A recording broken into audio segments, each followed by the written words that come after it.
آدھا ادھورا سچ کتنا خطرناک ہو سکتا ہے، اس کی مثال سمجھیے گا۔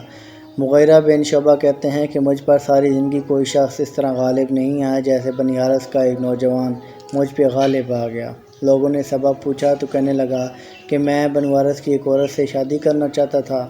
میں نے اسے نکاح کا پیغام بھجوایا۔ وہ نوجوان میرے پاس آیا اور کہنے لگا کہ امیر محترم، اس عورت سے نکاح کرنے میں آپ کی کوئی بھلائی نہیں۔ میں نے چونک کر پوچھا کہ ایسا کیوں؟ تو وہ کہنے لگا کہ میں نے ایک مرد کو اس عورت کو چومتے دیکھا ہے۔ مغیرہ بن شعبہ کہتے ہیں کہ میں نے فوراً سے پہلے اس عورت سے نکاح کا ارادہ ترک کر دیا۔ پھر کچھ دنوں بعد مجھے کسی نے آ کر بتایا کہ اسی نوجوان نے اس عورت سے نکاح کر لیا ہے۔ میں بڑا حیران ہوا۔ میں نے اس نوجوان سے جا کر پوچھا کہ تم نے تو مجھے کہا تھا کہ میں نے ایک مرد کو اس عورت کو چومتے دیکھا ہے۔ تو اس پر نوجوان کہنے لگا کہ جی ہاں، میں نے اس کے باپ کو اسے چومتے دیکھا تھا۔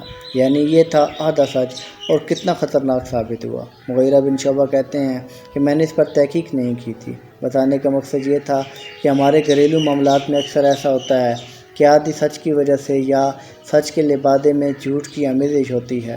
گھروں میں ناچاکیاں پیدا ہو جاتی ہیں، گھر کے گھر اجڑ جاتے ہیں۔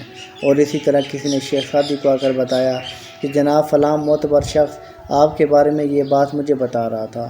تو آپ نے فرمایا کہ جب اس نے میری بات تمہیں بتا دی تو پھر وہ معتبر کیسے رہا؟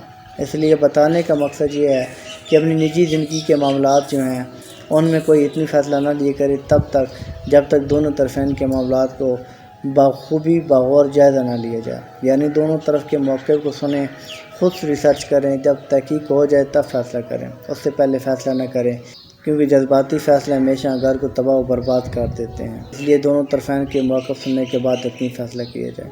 سلام پہنچے۔